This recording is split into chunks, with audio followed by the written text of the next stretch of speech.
Τα πρωινά στα βουνά της Υπήρου δεν ξεκινούν με τον ήλιο, αλλά με τον ήχο του ανέμου.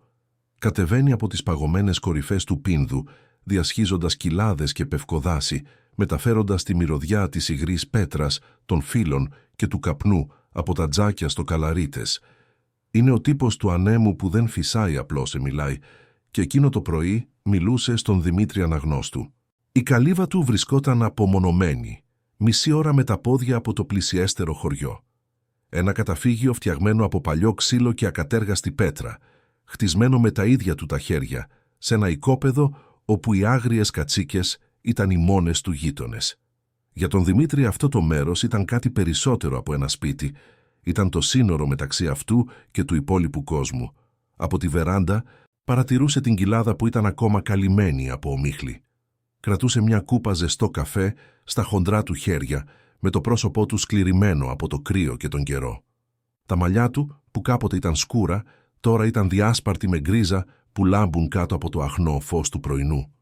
Ένας άνδρας στα 40 και κάτι, με τη στάση κάποιου που έχει κοιμηθεί σε τρύπες στην άμμο και έχει σηκωθεί κάτω από πυρά.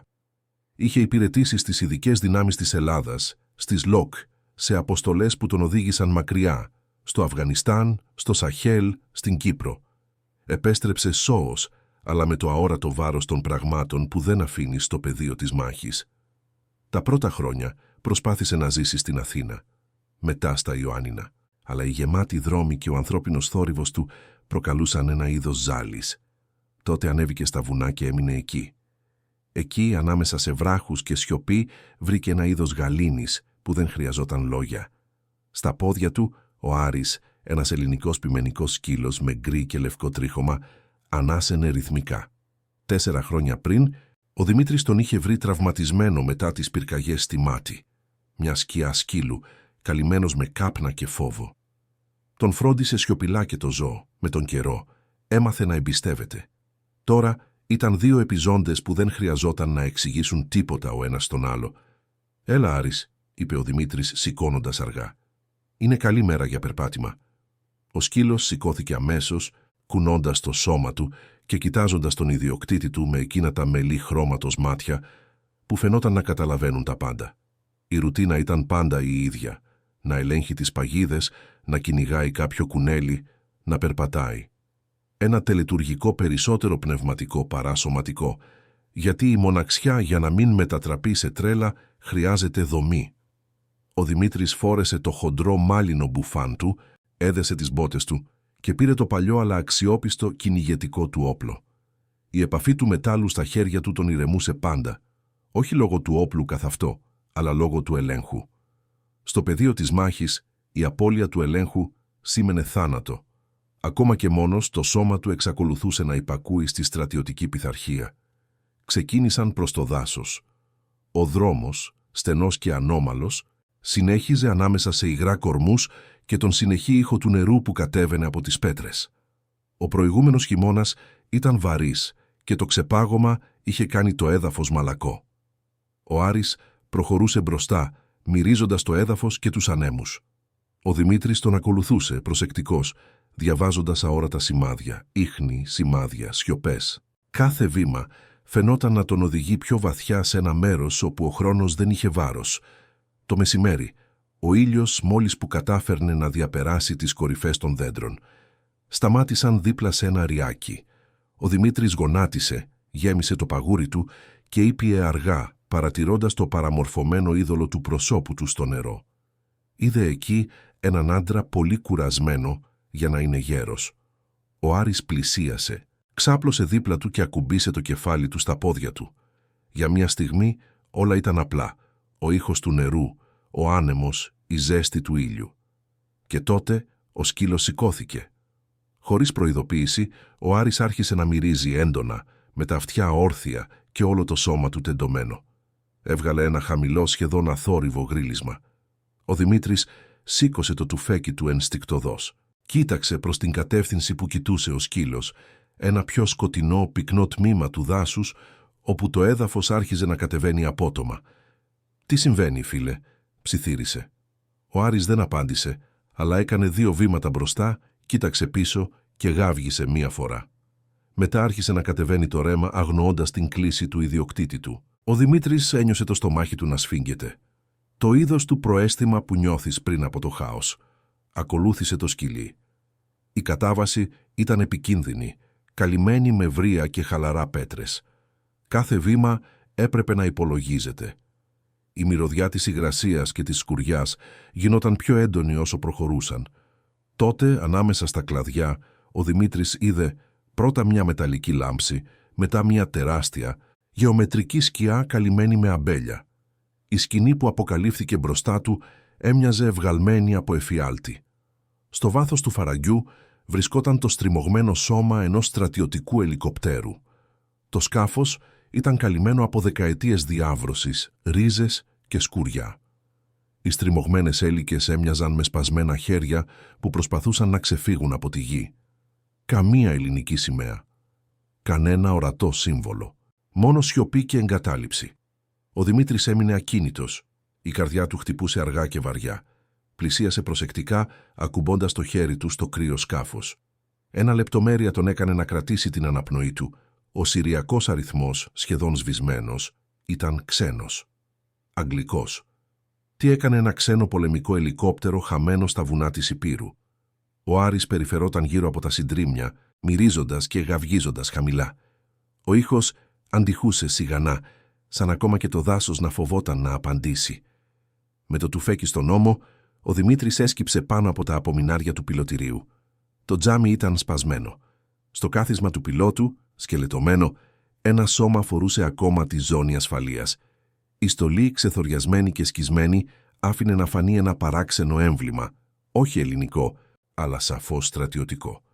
Ο Δημήτρης έβγαλε το καπέλο του και έμεινε σιωπηλός. Ο στρατιώτης αναγνωρίζει τον στρατιώτη, ακόμα και μετά το θάνατο. Καθώς απομακρυνόταν, κάτι τράβηξε την προσοχή του. Ένα μεταλλικό κουτί, κολλημένο κάτω από το ταμπλό, άθικτο παρά τα χρόνια. Είχε κλειδαριά με συνδυασμό, τυπικό χαρακτηριστικό του απόρριτου εξοπλισμού. Προσπάθησε να το τραβήξει, αλλά το διαμέρισμα ήταν κολλημένο από τη σκουριά. Ο Άρης, ωστόσο, άρχισε να γρατσουνάει ένα σημείο του δαπέδου ακριβώς πίσω από τα πεντάλ. Γρίλιζε επίμονα μέχρι που έβγαλε ένα κομμάτι από το επένδυμα. Κάτω από αυτό κάτι έλαμψε. Ο Δημήτρης γονάτισε και χρησιμοποίησε το σουγιά για να σπάσει το μέταλλο. Το καπάκι έσπασε με ένα σέκο εστάλο. Μέσα υπήρχε μια μικρή αδιάβροχη τσάντα, σφραγισμένη και με μόνο ένα αριθμό. Την έβγαλε και την άνοιξε προσεκτικά. Ένας στρατιωτικός σκληρός δίσκος, βαρύς, επικαλυμμένος με τιτάνιο, χωρίς καμία αναγνώριση. Για μια στιγμή όλα φάνηκαν να συμπιέζονται. Ο αέρας, ο ήχος, το φως. Ήξερε τι ήταν αυτό. Και ήξερε ότι μυστικά αυτού του είδους δεν έρχονται ποτέ μόνα τους. Έβαλε το δίσκο στο σακίδιο του, έριξε μια τελευταία ματιά στον πιλότο, μια σιωπηλή παράκληση για συγχώρεση και σηκώθηκε. Ο Άρης στεκόταν στην είσοδο του φαραγγιού, κοιτάζοντάς τον με ανησυχία, σαν να έλεγε «Είναι ώρα να φύγουμε». «Πάμε, φίλε μου», ψιθύρισε ο Δημήτρης. «Ω, τι κοιμόταν εδώ κάμε, ξύπνησε». Ανεβήκαν το φαράγγι σιωπηλά. Ο άνεμος φυσούσε διαφορετικά, πιο σκληρά. Και καθώς το δάσος έκλεινε ξανά πίσω τους, ο Δημήτρης ένιωσε, για πρώτη φορά μετά από πολύ καιρό, κάτι που δεν ήταν ηρεμία, ήταν προαίσθημα. Η βροχή έφτασε το απόγευμα, λεπτή και κρύα, κατεβαίνοντας από τα βουνά σαν γυάλινο πέπλο πάνω από την κοιλάδα. Ο Δημήτρης και ο Άρης περπατούσαν σιωπηλά. Ο ήχος των σταγόνων αναμειγνύονταν με το θρώισμα των κλαδιών. Όταν η καλύβα εμφανίστηκε ανάμεσα στις σκιές, έμοιαζε με ένα ξεχασμένο καταφύγιο από τον κόσμο. Το ίδιο καταφύγιο που τον είχε πάντα φιλοξενήσει, αλλά τώρα, στα μάτια του Δημήτρη, διαφορετικό. Κουβαλούσε ένα βάρος που δεν υπήρχε το πρωί, το βάρος ενός μυστικού. Μέσα ο αέρας μύριζε καμένο ξύλο και λάδι όπλου. Άναψε το φανάρι, έβγαλε το βρεγμένο παλτό του και κρέμασε το τουφέκι δίπλα στο τζάκι. Ο Άρης ξάπλωσε στο χαλί, με το τρίχωμα ακόμα υγρό, αλλά τα μάτια του σε εγρήγορση, ακολουθώντας κάθε κίνηση του ιδιοκτήτη του. Ο Δημήτρης έβαλε το σακίδιο πάνω στο τραπέζι και με ακριβείς κινήσεις έβγαλε το περιεχόμενό του, τον στρατιωτικό σκληρό δίσκο τυλιγμένο σε αδιάβροχο πλαστικό. Παρατήρησε το αντικείμενο για μια στιγμή, με τη χρυσή αντανάκλαση της φλόγας να χορεύει πάνω στη μεταλλική επιφάνεια. «Τι στο διάολο είσαι», σκέφτηκε. Το στρατιωτικό του ένστικτο του έλεγε να το αφήσει εκεί που ήταν. Αλλά μια άλλη παρόρμηση, πιο ανθρώπινη και πιο επικίνδυνη, του ψιθύριζε «Ανακάλυψέ το». Άναψε τη μικρή γεννήτρια έξω από την καλύβα και σύνδεσε το καλώδιο του φορητού υπολογιστή, ένα παλιό αλλά αξιόπιστο μηχάνημα, που χρησιμοποιούσε μόνο για την αποθήκευση φωτογραφιών και μουσικής. Ο άνεμος φυσούσε από το βορρά και οι καμπάνες της εκκλησίας του Καλαράιτς χτυπούσαν μακριά, πνίγοντας τον ήχο της βροχής. Όταν άναψε τη συσκευή και σύνδεσε το δίσκο, η καρδιά του άρχισε να χτυπάει με έναν παράξενο, ανήσυχο ρυθμό. Η οθόνη αναβοσβήνει, αναγνωρίζοντας τη συσκευή.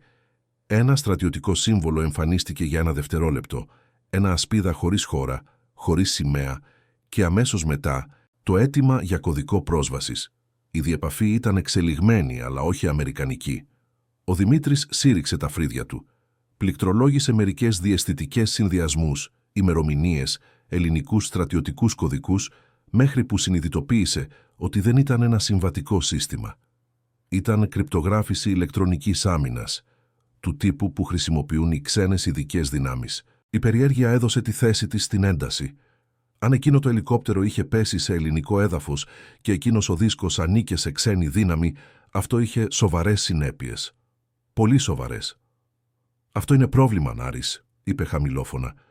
«Και το κουβαλήσαμε μέχρι εδώ». Ο σκύλος σήκωσε το κεφάλι και γρίλησε ελαφρά σαν να απαντούσε. Ο Δημήτρης πήρε μια βαθιά ανάσα, έκλεισε τον υπολογιστή και σηκώθηκε. Έπρεπε να σκεφτεί. Κάθισε μπροστά στο τζάκι με τη ζέστη της φωτιάς να φωτίζει το κουρασμένο πρόσωπό του. Είχε δει αρκετά σε μυστικές αποστολές για να ξέρει τι σήμαινε αυτό. Κάποιος, κάπου, θα ερχόταν να τον βρει. Πέρασαν ώρες. Η βροχή εντάθηκε, χτυπώντας με δύναμη τα παράθυρα. Ο Δημήτρης προσπαθούσε να πείσει τον εαυτό του ότι όλα αυτά δεν ήταν παραπαράνοια, αλλά τότε άκουσε ένα υψηλό, μηχανικό ήχο που προερχόταν από έξω. Ένα βουητό. Σηκώθηκε με ένα άλμα, σβήνοντας το φως του φαναριού. Πήγε στο παράθυρο και άνοιξε μια σχισμή στην κουρτίνα. Στον ουρανό, σχεδόν αόρατο μέσα στα σύννεφα, ένα μικρό κόκκινο σημείο αναβόσβηνε, κινούμενο σε αργούς κύκλους. Ένα ντρόουν. «Χριστέ μου», μουρμούρισε. Ο Άρης ήταν ήδη όρθιος, με το σώμα του άκαμπτο, τα αυτιά του όρθια, γριλίζοντας. Ο Δημήτρης πήρε τα κιάλια και επιβεβαίωσε αυτό που φοβόταν. Δεν ήταν παιχνίδι αγρότη, ούτε εξοπλισμός παρακολούθησης δασών. Ήταν στρατιωτικό, με τα φώτα πλοήγησης σβηστά και αισθητήρα θερμότητας ορατό στο κήτος. Τους παρακολουθούσαν. Το μυαλό του στρατιώτη μπήκε σε λειτουργία. Σε δευτερόλεπτα έσβησε τη φωτιά στο τζάκι, έκλεισε όλες τις κουρτίνες και απενεργοποίησε τη γεννήτρια. Η καλύβα βυθίστηκε σε απόλυτο σκοτάδι. Η σιωπή έγινε παχιά σαν λάσπη. Για λεπτά ο βόμβος του ντρόουν συνέχισε, περιφερόμενος από πάνω, και μετά απομακρύνθηκε αργά. Ο Δημήτρης παρέμεινε ακίνητος, με το τουφέκι στα χέρια, περιμένοντας. Μόνο όταν ο ήχος εξαφανίστηκε εντελώς, ανέπνευσε ξανά. Αλλά ήξερε ήδη εκείνο το μηχάνημα δεν είχε έρθει τυχαία. Το σήμα του δίσκου, όταν συνδέθηκε, πρέπει να είχε στείλει μια ειδοποίηση. Είχε σημαδευτεί. Η αυγή πέρασε σε αγρυπνία. Ο Άρης κοιμόταν λίγο, ξυπνώντας με κάθε θόρυβο. Ο Δημήτρης, καθισμένος στο τραπέζι, παρατηρούσε τον σκληρό δίσκο κάτω από το αμυδρό φως της λάμπας, με τις σκέψεις του να γυρίζουν σε κύκλους. Στο στρατό έμαθε ότι κάθε μυστικό έχει ένα τίμημα, και το τίμημα είναι συνήθως αίμα. Την αυγή πήρε μια απόφαση. Αν κάποιος ερχόταν να το πάρει, ήθελε να είναι έτοιμος. Πέρασε όλο το πρωί ενισχύοντας πόρτες και παράθυρα, στιβάζοντας έπιπλα σαν διακριτικά οδοφράγματα. Έλεξε τα πυρομαχικά, ετοίμασε τον ασύρματο έκτακτης ανάγκης και έφτιαξε ένα σακίδιο με προμήθειες και τα απαραίτητα. Ο Άρης παρακολουθούσε τα πάντα σιωπηλά, σαν να καταλάβαινε τη σοβαρότητα της κατάστασης. Όταν ο ήλιος άρχισε να δείει ξανά, ο άνεμος έφερε μαζί του μια τεχνητή ηρεμία, το είδος της σιωπής που προηγείται μιας καταιγίδας. Και τότε ήρθε. Ένα απότομο θόρυβο αντίχησε στο βάθος, ο ήχος ενός κινητήρα που σβήνει, ακολουθούμενο από βαριά βήματα που συνθλίβουν φύλλα. Ο Δημήτρης πήρε το τουφέκι και στάθηκε δίπλα στον τοίχο. Ο Άρης ήταν ακίνητος με το ρίγχος στραμμένο προς την πόρτα. Κάποιος πλησίαζε. Ένας μεταλλικός ήχος. Το μάνδαλο της πόρτας δοκιμαζόταν. Μετά ένας άλλος θόρυβος, πιο χαμηλός, πιο κοντά. Μια σκιά πέρασε μπροστά από το παράθυρο, η αντανάκλαση του μετάλλου ενός όπλου. Ο Δημήτρης κράτησε την αναπνοή του. Η επίθεση ξεκίνησε βίαια. Ένα λάκτισμα που σχεδόν έσπασε την πόρτα, ακολουθούμενο από μια λάμψη και το σπάσιμο των τζαμιών του παραθύρου. Μια φωτοβολίδα εξεράγει στο πάτωμα του δωματίου, τυφλώνοντάς τον για μια στιγμή. Ο Άρης γάβγισε με μανία, ορμώντας πάνω στη σκιά που εισέβαλε. Ο πρώτος άνδρας σκόνταψε προς τα πίσω φωνάζοντας, ενώ ο σκύλος άρπαξε το οπλισμένο χέρι του. Ο Δημήτρης, ενεργώντας από καθαρό αντανακλαστικό, πυροβόλησε 2 φορές. Το σώμα έπεσε στο πάτωμα της βεράντας άψυχο, αλλά υπήρχαν και άλλα βήματα, φωνές στα αγγλικά, σύντομες και ακριβείς διαταγές. Μια εκπαιδευμένη ομάδα. Ο Δημήτρης υποχώρησε στην κουζίνα, πήρε το σακίδιο και το λάπτοπ, ενώ πυροβολισμοί διαπερνούσαν τους ξύλινους τοίχους. Δεν υπήρχε τρόπος να αντισταθεί. Έπρεπε να φύγει. Ο Άρης, καλυμμένος με αίμα που δεν ήταν δικό του, γρίλιζε δίπλα στην πίσω πόρτα. «Τώρα, Άρη», φώναξε ο Δημήτρης. Μαζί έσπασαν το πίσω παράθυρο και βούτυξαν στη νύχτα. Πίσω τους η καλύβα άρχισε να καίγεται, καταπίνεται από πορτοκαλί φλόγες και τον απόϊχο των εκρήξεων. Ο κρύος αέρας τους χτυπούσε το πρόσωπο καθώς έτρεχαν μέσα στο δάσος, ανάμεσα σε κλαδιά και λάσπη. Ο σκύλος μπροστά, ο άντρας αμέσως πίσω. Και πίσω τους, στις σκιές, το κυνήγι είχε αρχίσει. Η φωτιά της καλύβας αντανακλούσε ακόμα στα χαμηλά σύννεφα όταν ο Δημήτρης και ο Άρης έφτασαν στο ανώτερο δάσος. Οι φλόγες από μακριά φαινόταν πολύ μικρές για αυτό που αντιπροσώπευαν. Το τέλος του καταφυγίου. Το αντίο σε μια ζωή που δεν ήταν ποτέ πλήρης, αλλά ήταν δική τους. Τώρα, το μόνο που απέμενε ήταν το ένστικτο. Το δάσος της Υπήρου, τη νύχτα, είναι ένα λαβύρινθος σκιών. Τα πεύκα τρίζουν, ο άνεμος φυσάει ανάμεσα στα βράχια και το έδαφος γλιστράει κάτω από το βάρος των βρεγμένων φύλων. Ο Δημήτρης περπατούσε σκυμμένος, με το τουφέκι στα χέρια, το σώμα του να κινείται με σχεδόν ζωώδη ακρίβεια. Πίσω του, ο Άρης προχωρούσε σιωπηλά, με τα αυτιά του όρθια και τα μάτια του να αντανακλούν το μακρινό φως της φωτιάς. Για ώρες συνέχισαν να προχωρούν προς τα βόρεια αποφεύγοντας μονοπάτια και δρόμους. Ο Δημήτρης ήξερε ότι ο εχθρός διέθετε θερμική όραση και ανιχνευτές. Δεν αρκούσε να κρυφτούν, έπρεπε να εξαφανιστούν. Όταν η πρώτη λάμψη της αυγής βάφει τον ουρανό με γκρι χρώμα, βρήκαν καταφύγιο κάτω από ένα βραχώδες εξόγκωμα, όπου ένα ριάκι σχημάτιζε μια μικρή λιμνούλα. Εκεί, λαχανιασμένοι, ξεκουράστηκαν. Ο Δημήτρης παρατήρησε τον σκύλο. Ο Άρης ήταν εξαντλημένος, αλλά ακόμα σε εγρήγορση. Γονάτισε και καθάρισε το ξεραμένο αίμα από το λαιμό του, αίμα του εχθρού. Ο σκύλος του έγλειψε το χέρι, ήρεμος, σαν να του έλεγε ότι ήταν καλά. Ο πρώην στρατιώτης κοίταξε γύρω του, ακούγοντας τον μακρινό ήχο ελικοπτέρων, μικρών, αναγνωριστικών. Η ανίχνευση είχε αρχίσει. «Δεν θα σταματήσουν, μικρέ», μουρμούρισε, ακουμπώντας το μέτωπό του στο μέτωπο του σκύλου. «Όχι μετά από αυτά που είδαμε». Έβγαλε από το σακίδιο τον σκληρό δίσκο, το λάπτοπ και το μικρό ραδιόφωνο. Έπρεπε να καταλάβει γιατί τον ήθελαν νεκρό. Άνοιξε τον υπολογιστή, προστατεύοντας την οθόνη με το σώμα του. Ο κωδικός πρόσβασης ήταν ακόμα ένα μυστήριο, αλλά υπήρχε ένα άλλο αρχείο στη συσκευή. Ένα κρυπτογραφημένο αρχείο καταγραφής. Ένας ατελής κωδικός, προφανώς συντεταγμένες. Το σύστημα έδειχνε κάτι. Ένα σήμα στρατιωτικής προέλευσης κοντά στην ακτή της Ιωνίου θάλασσας. Κάτι ή κάποιος ήταν ακόμα ενεργό. Ένα θόρυβο τον διέκοψε. Ο Άρης σηκώθηκε, γριλίζοντας χαμηλά. Ένα σφύριγμα, μακρινό. Μη φυσικό, ένα ηλεκτρονικό μοτίβο. Ο Δημήτρης έκλεισε τα πάντα και ξάπλωσε στο έδαφος, κρατώντας την αναπνοή του. Ξαφνικά μια δέσμη φωτός σάρωσε την κοιλάδα, ακολουθούμενη από τον γνωστό μεταλλικό βόμβο, ένα άλλο ντρόουν.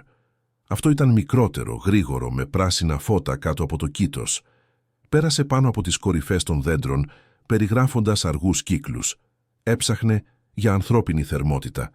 Χωρίς να το σκεφτεί, ο Δημήτρης πήρε το παγούρι, έριξε νερό στο σώμα και τα ρούχα του και μετά έκανε το ίδιο με τον Άρη, τρίβοντας λάσπη στα πόδια του σκύλου και στο πρόσωπό του.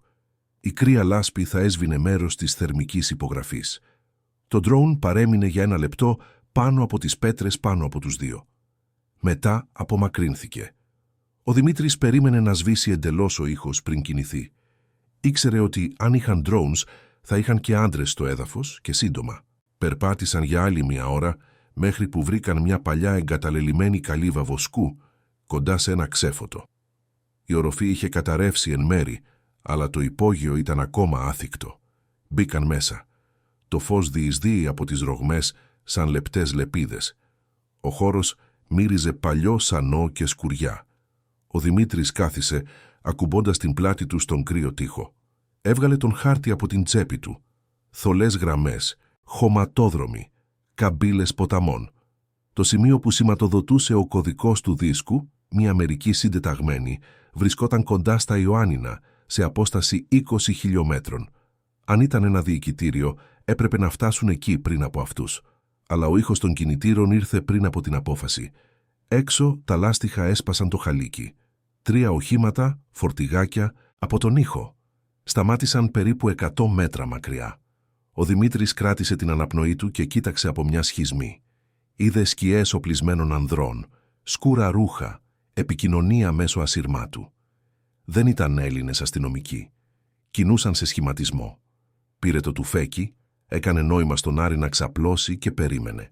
Ένας από τους άνδρες προχώρησε μέχρι το ξέφωτο, παρατηρώντας τα περίχωρα με θερμικά κιάλια. Ένας άλλος άναψε ένα τσιγάρο, ανυπόμονος. Ο τρίτος κράτησε τη μηχανή αναμένη. Μιλούσαν στα αγγλικά με ξένο προφορά, ίσως βαλκανική. Ο αρχηγός σήκωσε το χέρι και έδειξε την πλαγιά. Το ντρόουν τους είχε οδηγήσει εκεί. Ο φόβος του Δημήτρη μετατράπηκε σε συγκέντρωση. Πήρε μια βαθιά ανάσα και σκέφτηκε γρήγορα. Αν πυροβολούσε θα τον σκότωναν σε λίγα λεπτά. Αν έμενε θα τον έβρισκαν. Απόμενε μόνο η σιωπή και το έδαφος.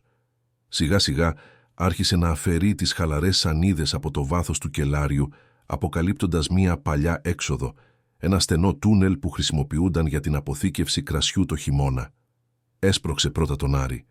Ο σκύλος εξαφανίστηκε στο σκοτάδι, υπάκουος. Ο Δημήτρης τον ακολούθησε παίρνοντας το σακίδιο και το τουφέκι. Πίσω του άκουσε το πρώτο κρόταλο. Ο εχθρός είχε ανοίξει την πόρτα. Σέρνεται. Το σώμα του να σκούζει στο υγρό πάτωμα, η καρδιά του να χτυπάει δυνατά στο στήθος του. Όταν βγήκε από την άλλη πλευρά, περίπου 50 μέτρα από την καλύβα, άκουσε τους πυροβολισμούς. 3, μετά 5. Ανατείναξαν όλο το μέρος. Η κύμα θερμότητας και καπνού ανέβηκε ανάμεσα στα πεύκα και έτρεξε κάτω από το λόφο. Ο Άρης έτρεχε μπροστά, σιωπηλός. Ο κόσμος είχε γίνει θόρυβος και ανάσα. Ώρες αργότερα, με τον ήλιο να δει, βρήκαν καταφύγιο σε μια στενή ασβεστολιθική σπηλιά. Ο Δημήτρης έπεσε στα γόνατα, εξαντλημένος. Ο Άρης ξάπλωσε, το σώμα του να τρέμει. Ο πρώην στρατιώτης κοίταξε τον ορίζοντα, όπου στήλες καπνού ανέβαιναν από το δάσος. Σκέφτηκε τη ζωή που είχε χάσει, την ειρήνη που είχε προσπαθήσει να χτίσει και το κενό που την αντικαθιστούσε τώρα. «Θέλουν να σβήσουν αυτό που βρήκαμε», είπε με βραχνή φωνή, «και γι' αυτό θα σβήσουν εμάς». Σιωπή. Στη συνέχεια, σιγά σιγά, ο ήχος του ανέμου ανάμεσα στα δέντρα επέστρεψε. Ο Δημήτρης έκλεισε τα μάτια, ακουμπώντας την πλάτη του στο κρύο βράχο. Η κούραση τον συνθλίβονταν, αλλά το μυαλό του παρέμενε σε εγρήγορση. Ακόμα δεν καταλάβαινε τι περιείχε εκείνο το δίσκο, αλλά κάτι του έλεγε ότι δεν ήταν απλώς ένα στρατιωτικό μυστικό. Ήταν κάτι που δικαιολογούσε το να σκοτώσεις έναν άνθρωπο και να καταστρέψεις μία ζωή. Και εκείνη τη νύχτα, κάτω από τον βαρύ ουρανό της Ηπείρου, έκανε την υπόσχεση που θα άλλαζε τα πάντα. «Όσο αναπνέω, δεν θα αφήσω να θάψουν αυτή την αλήθεια». Ο Άρης δίπλα του σήκωσε το κεφάλι προσεκτικός στο μακρινό ηχό των κινητήρων που ξανάρχισαν να βουίζουν στην κοιλάδα. Το κυνήγι συνεχίζονταν και τώρα ο κυνηγός ήξερε ότι ήταν και αυτός θύραμα. Η αυγή έφτασε χλωμή, κρύα και χωρίς το κελάιδισμα των πουλιών. Το δάσος φαινόταν να κρατάει την αναπνοή του, σαν να ήξερε και αυτό ότι υπήρχε αίμα και καταδίωξη ανάμεσα στους κορμούς του. Ο Δημήτρης ξύπνησε πριν την Ανατολή, με το σώμα του πονεμένο και τα μάτια του να καίνε από την εξάντληση. Ο Άρης κοιμόταν δίπλα του, με το κεφάλι ακουμπισμένο στα πόδια του, το στήθος του να ανεβοκατεβαίνει με ήρεμο ρυθμό. ο μόνος ανθρώπινος ήχος που τον κρατούσε ακόμα προσγειωμένο στον κόσμο. Ο Δημήτρης σηκώθηκε προσεκτικά νιώθοντας το βάρος της προηγούμενης νύχτας. Το σώμα του, συνηθισμένο σε χρόνια μάχης, εξακολουθούσε να υπακούει χωρίς δισταγμό, αλλά η καρδιά του έφερε την κούραση εκείνου που δεν ήθελε πια να πολεμήσει. Από την κορυφή του βράχου κοίταξε προς την κοιλάδα και είδε ίχνη καπνού να ανεβαίνουν, λεπτές και επίμονες, εκεί όπου βρισκόταν η καλύβα του. Η φωτιά είχε σβήσει, αλλά οι στάχτες ήταν το τέλειο σύμβολο.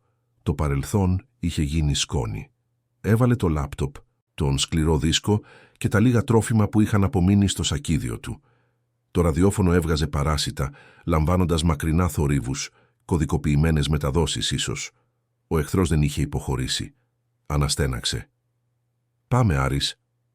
Η φωνή του βγήκε βραχνή. «Ο δρόμος μας περιμένει».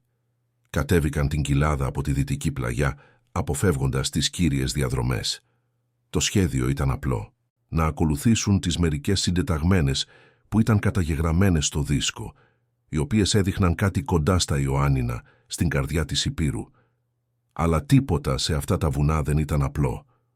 Ο δρόμος που ένωνε το Μέτσοβο με τα Ιωάννινα έστριβε μέσα από δάση, πέτρινες γέφυρες και ερείπια ξεχασμένων βυζαντινών μοναστηριών. Υπήρχαν παλιές διαδρομές που χρησιμοποιούσαν βοσκοί και λαθρέμποροι και αυτές θα ακολουθούσαν. Ο πρωινός αέρας ήταν κοφτερός. Οι υγρές πέτρες έκαναν κάθε βήμα επικίνδυνο. Μερικές φορές ο Δημήτρης γονάτιζε για να διαβάσει τα σημάδια στο έδαφος. Ανθρώπινα, πρόσφατα αποτυπώματα. Οι μισθοφόροι ήταν μπροστά και πίσω. Δεν υπήρχε πλέον αμφιβολία. Ο κλειός στενεύει. Σε κάποιο σημείο βρήκαν έναν εγκαταλελειμμένο δρόμο, σχεδόν καταπιασμένο από τη βλάστηση. Παλιό ραγισμένο άσφαλτο, με χόρτα να φυτρώνουν ανάμεσα στις ρογμές. Ένας ξεχασμένος δρόμος, χτισμένος στη δεκαετία του 70 για να συνδέει μικρά ορυχεία της περιοχής.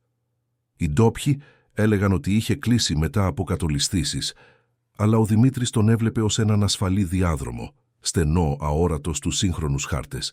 Χαμογέλασε για πρώτη φορά μετά από μέρες. Συνέχισαν από εκεί, με τον Άρη να ανιχνεύει μπροστά. Ο σκύλος, αν και κουρασμένος, φαινόταν ενθουσιασμένος, με την ουρά ψηλά, προσεκτικός στο παραμικρό θόρυβο. Κατά τη διάρκεια της διαδρομής, ο Δημήτρης σκεφτόταν το ελικόπτερο, τον νεκρό πιλότο, τις κρυπτογραφημένες ηχογραφήσεις που μόλις είχε αρχίσει να καταλαβαίνει. Τίποτα από αυτά δεν είχε νόημα. Ένα ξένο στρατιωτικό ελικόπτερο που είχε πέσει σε ελληνικό έδαφος και παρέμενε κρυμμένο για χρόνια. Η μόνη εξήγηση ήταν η χειρότερη. Κάποιος ισχυρός ήθελε να παραμείνει ξεχασμένο. Το απόγευμα ο καιρός άλλαξε. Ο ουρανός σκοτίνιασε και ο άνεμος έφερε τη μυρωδιά της βροχής. Βρήκαν καταφύγιο κάτω από τα ερείπια μιας παλιάς ορθόδοξης εκκλησίας μισοκαλυμμένης από κησούς. Οι τοίχοι φύλαγαν ακόμα ξεθοριασμένες εικόνες, πρόσωπα Αγίων με μάτια σβησμένα από το χρόνο. Ο Άρης ξάπλωσε κοντά στο βωμό, ενώ ο Δημήτρης άναψε μια μικρή φωτιά προστατευμένη από πέτρες. Το τζάκι του έφερε μια πικρή ανάμνηση, το φως της καλύβας του που καιγόταν την προηγούμενη νύχτα. Από το σακίδιο του έβγαλε ξανά τον σκληρό δίσκο. Έξω ο κεραυνός ηχούσε σαν προειδοποίηση. Σύνδεσε τη συσκευή με το φορητό υπολογιστή και προσπάθησε να αποκτήσει πρόσβαση στα μερικά αρχεία που είχαν μείνει ανοιχτά. Αυτή τη φορά βρήκε ένα κρυφό φάκελο με την ένδειξη Navlog Partial. Μέσα μια σειρά από αριθμούς και κομμένα λέξεις διακεκομμένα από συντεταγμένες GPS. Μεταξύ των θραυσμάτων ένα μοτίβο επαναλαμβανόταν 39, 682, 20, 854. Και ο Δημήτρης άνοιξε τον offline χάρτη.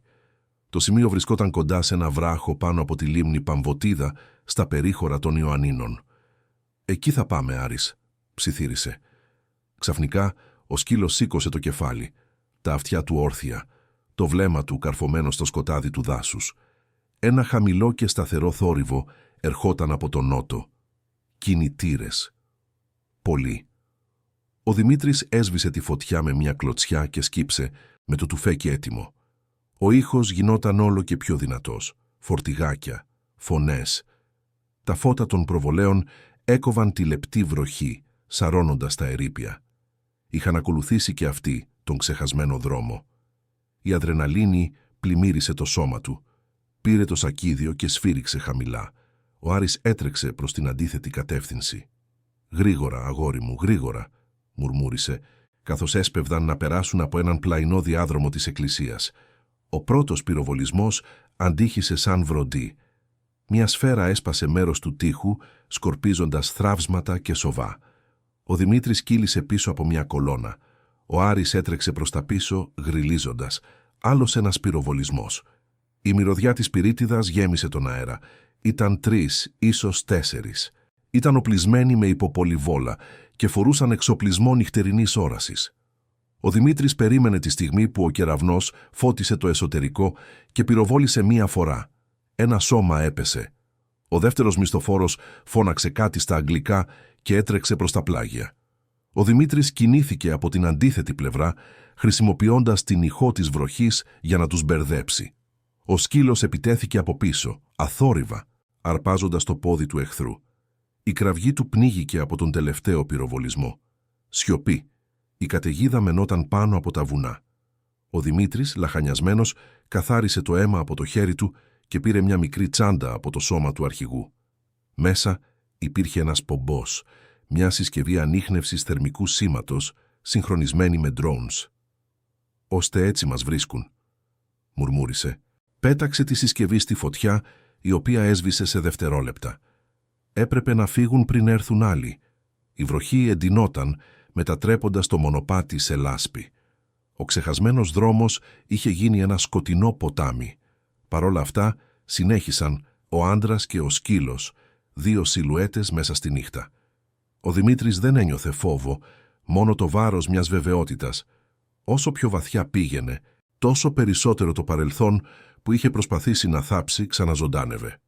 Με κάθε βήμα, η φωνή του νεκρού πιλότου φαινόταν να αντυχεί ανάμεσα στους κεραυνούς, σαν προσευχή ή προειδοποίηση. «Ω, τι κρύβουμε, μια μέρα θα βρεθεί». Και ο Δημήτρης ήξερε. Τώρα ήταν πολύ αργά για να κάνει πίσω. Ο άνεμος έκοβε το δέρμα σαν μαχαίρι όταν ο Δημήτρης έφτασε στο βράχο. Μπροστά του, η λίμνη Παμβωτίδα απλωνόταν σαν μαύρο μαχαίρι κάτω από τον γκρίζο ουρανό των Ιωαννίνων. Τα νερά, ταραγμένα από τον βόρειο άνεμο, χτυπούσαν με δύναμη τα βράχια, σηκώνοντας ένα λευκό αφρό που φαινόταν να αναπνέει. Ο Άρης σταμάτησε λίγα μέτρα μακριά, μυρίζοντας τον αέρα και βγάζοντας ένα χαμηλό γρύλισμα, έναν ήχο προειδοποίησης και ανησυχίας. Το ταξίδι μέχρι εκεί ήταν εξαντλητικό. 3 μέρες βροχής, λάσπης και σιωπής. 3 μέρες διαφυγής μέσα από χαράδρες και μονοπάτια που μόνο βοσκοί και λαθρέμποροι γνώριζαν. Ο Δημήτρης είχε κοιμηθεί ελάχιστα, είχε φάει ελάχιστα. Το σώμα του ήταν εξαντλημένο, αλλά το μυαλό του παρέμενε σταθερό, τροφοδοτούμενο από το μόνο πράγμα που είχε ακόμα νόημα, να ανακαλύψει τι περιείχε ο δίσκος. Ήταν πολύ εξαντλημένος για να διστάσει. Έβγαλε το λάπτοπ από το σακίδιο, προστατεύοντάς το από τη βροχή κάτω από την κουκούλα. Ο Άρης κάθισε δίπλα του, με το βλέμμα στραμμένο στην ομίχλη. Οι συντεταγμένες που ήταν σημειωμένες στο χάρτη τον είχαν οδηγήσει σε ένα σημείο χωρίς σημάδια, έναν τοίχο από λίο βράχο που κατέβαινε κατευθείαν στο νερό. Αλλά εκεί, ανάμεσα σε ρογμές και βρύα, υπήρχε κάτι που δεν τέριαζε. Ένα στενό άνοιγμα, κρυμμένο από φτέρες και χαλαρά βράχια. Ένα φυσικό καταφύγιο, αόρατο από ψηλά. Ο Δημήτρης πλησίασε και με κόπο αφαίρεσε μέρος των πετρών. Ο κούφιος ήχος από πίσω αποκάλυψε τι ήταν, μία σπηλιά. Η καρδιά του χτυπούσε γρήγορα. «Εδώ είναι, Άρης», ψιθύρισε. Αυτό ήθελε να δείξει ο πιλότος. Μπήκαν μέσα. Ο αέρας ήταν κρύος και βαρύς, με μυρωδιά αλατιού και σκουριασμένου σιδήρου. Το φως του φακού έκοβε το σκοτάδι, αποκαλύπτοντας μια μικρή κοιλότητα σκαμμένη στο βράχο. Στο πάτωμα κάτι περίμενε. Ένα μαύρο στρατιωτικό κουτί, πανομοιότυπο με αυτά που χρησιμοποιούνται για τη μεταφορά ευαίσθητου εξοπλισμού. Ήταν άθικτο, κλειστό, με σκουριασμένα σφραγίσματα. Ο Δημήτρης γονάτισε μπροστά του και πήρε μια βαθιά ανάσα. Με το σουγιά του έσπασε τη σφραγίδα. Ο ήχος του μετάλλου αντίχησε στο εσωτερικό της σπηλιάς. Μέσα, τυλιγμένα σε αδιάβροχο πλαστικό, υπήρχαν επίσημα έγγραφα, φωτογραφίες και μια μικρή κάρτα μνήμης. Σε έναν από τους φακέλους υπήρχε ένα όνομα γραμμένο με σταθερά γράμματα, Capt. T. Weber. Το αίμα του Δημήτρη πάγωσε. Weber, το όνομα που ήταν χαραγμένο στη στολή του νεκρού πιλότου, τελικά κατάλαβε. Ο άντρας είχε κρύψει εδώ τις αποδείξεις για αυτό που προσπαθούσε να καταγγείλει. Τράβηξε το φάκελο και άνοιξε μία από τις σελίδες. Ήταν στρατιωτικά μεταφορικά έγγραφα, λίστες εξοπλισμού, διαδρομές αποστολής, πλαστές υπογραφές και σφραγίδες. Με την πρώτη ματιά φαινόταν γραφειοκρατία, αλλά όταν συνέκρινε ημερομηνίες και προορισμούς, το παράλογο έγινε εμφανές. Όπλα τελευταίας τεχνολογίας, τουφέκια ακριβίας, φορητή πύραυλη, κρυπτογραφημένες επικοινωνίες που εκτρέπονταν από ευρωπαϊκές βάσεις προς ιδιωτικούς επαφές στα Βαλκάνια. Και όλες οι άδειες είχαν το ίδιο όνομα τυπωμένο σε ψηφιακή σφραγίδα, Aegis Tactical Solutions. Ο Δημήτρης έσκυψε στον κρύο τοίχο της σπηλιάς. Το μυαλό του, εκπαιδευμένο να αναλύει μοτίβα, έκανε τις γρήγορες και αναπόφευκτες συνδέσεις. Η Aegis Tactical ήταν μια ιδιωτική εταιρεία ασφαλείας που είχε προσληφθεί από την Ευρωπαϊκή Ένωση για αποστολές στα σύνορα και την καταπολέμηση της τρομοκρατίας. Ο ίδιος είχε υπηρετήσει σε κοινές επιχειρήσεις με τους πράκτορές της, άνδρες αλαζονικούς, αποτελεσματικούς, που κινούνταν από το χρήμα. Τώρα συνειδητοποιούσε το μέγεθος της διαφθοράς. Ο θόρυβος της βροχής έξω αυξήθηκε. Ένας κεραυνός έσκασε κοντά. Ο Δημήτρης έβγαλε την κάρτα μνήμης και την έβαλε στο λάπτοπ. Το βίντεο άνοιξε αυτόματα. Η εικόνα ήταν θολή, είχε τραβηχτεί κρυφά. Σε ένα μοντέρνο γραφείο, μια μεσήλικη, κομψή και ψυχρή γυναίκα μιλούσε με έναν άνδρα με ρωσική προφορά. Πάνω στο τραπέζι, συμβόλαια και μπουκάλια κρασιού. Ο ήχος, αν και κωδικοποιημένος, ήταν αρκετά καθαρός. Οι πληρωμές θα γίνουν στη Ζηρίχη. Κανένα αρχείο δεν θα φύγει από την Ευρώπη. «Και η μεταφορά?» ρώτησε ο άνδρας. «Έχει ήδη κανονιστεί. Το ελικόπτερο θα περάσει από την Ήπειρο, χωρίς επίσημο σχέδιο πτήσης. Ένα ατύχημα, αν χρειαστεί». Ο Δημήτρης σταμάτησε το βίντεο. Το όνομά της εμφανιζόταν γραμμένο στο κάρδα στο πέτο. Ιζαμπέλα Ριντ, διευθύνουσα σύμβουλος της Aegis Tactical Solutions. Μια γυναίκα με αρκετή δύναμη για να μετακινεί στρατεύματα και να κρύβει εγκλήματα πίσω από στρατιωτικές συμβάσεις. Το ελικόπτερο που έπεσε στα βουνά δεν ήταν ατύχημα. Ήταν μια εξόντωση και τώρα είχε την απόδειξη στα χέρια του. Ο Άρης γρίλησε ξαφνικά, σπάζοντας τη σιωπή. Έξω ακούγονταν βήματα, μουγκρισμένες φωνές που αντιχούσαν στην είσοδο της σπηλιάς. Ο Δημήτρης έκλεισε γρήγορα το λάπτοπ και έσβησε το φακό. Ο ήχος των βημάτων πολλαπλασιαζόταν, αντιχώντας στα πέτρινα τυχώματα. Τουλάχιστον 3 άνδρες, ίσως και περισσότεροι, είχαν ακολουθήσει το σήμα. Το λευκό φως ενός φακού έκοψε το σκοτάδι. Ο Δημήτρης και ο Άρης κινήθηκαν αθόρυβα. Ο σκύλος ξάπλωσε δίπλα στον τοίχο, αόρατος. Ο πρώην στρατιώτης, ακουμπισμένος στον βράχο, σήκωσε το τουφέκι. Ο πρώτος άντρας μπήκε μέσα, με το όπλο στο χέρι, τα μάτια προστατευμένα από γυαλιά νυχτερινής όρασης. Ο Δημήτρης πυροβόλησε. Ο ήχος αντίχησε σαν βροντί μέσα στη σπηλιά. Το σώμα έπεσε. Οι άλλοι 2 αντέδρασαν πυροβολώντας τυφλά. Σπινθήρες αναπήδησαν στους τοίχους. Ο Άρης πήδηξε, γρήγορος σαν σκιά, επιτίθενται στον δεύτερο άνδρα. Η κραυγή ήταν σύντομη, μετά σιωπή. Ο τρίτος έφυγε έξω, καλώντας ενισχύσεις. «Ώρα να φύγουμε, μικρέ», είπε ο Δημήτρης αρπάζοντας το κουτί. Βγήκαν από την άλλη άκρη της σπηλιάς, ένα στενό πέρασμα που οδηγούσε στον γκρεμό. Η βροχή έπεφτε με μανία. Κάτω η λίμνη βρυχόταν σαν ζωντανό ζώο. Ο Δημήτρης έδεσε το κουτί στο σακίδιο του, κοίταξε το κενό και το σκυλί. «Δεν έχουμε επιλογή». Κατέβηκαν την πέτρινη πλαγιά, κάθε βήμα μια μάχη ενάντια στον άνεμο και το κρύο.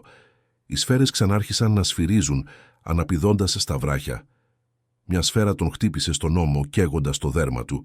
Έπεσε, αλλά κράτησε το σακίδιο σταθερό. Ο Άρης επέστρεψε, γάβγισε, τράβηξε το μανίκι του, αναγκάζοντάς τον να σηκωθεί. Το αίμα έτρεχε από το χέρι του, αλλά το ένστικτό του τον κρατούσε όρθιο. Όταν έφτασαν στη βάση του βράχου, ο Δημήτρης είδε κάτι που του φάνηκε θεϊκό σημάδι. Μια μικρή ξύλινη βάρκα, μισοβυθισμένη, δεμένη στον κορμό ενός δέντρου. Την έσπρωξε στο νερό, πέταξε το σακίδιο και είπε στον Άρη να μπει μέσα.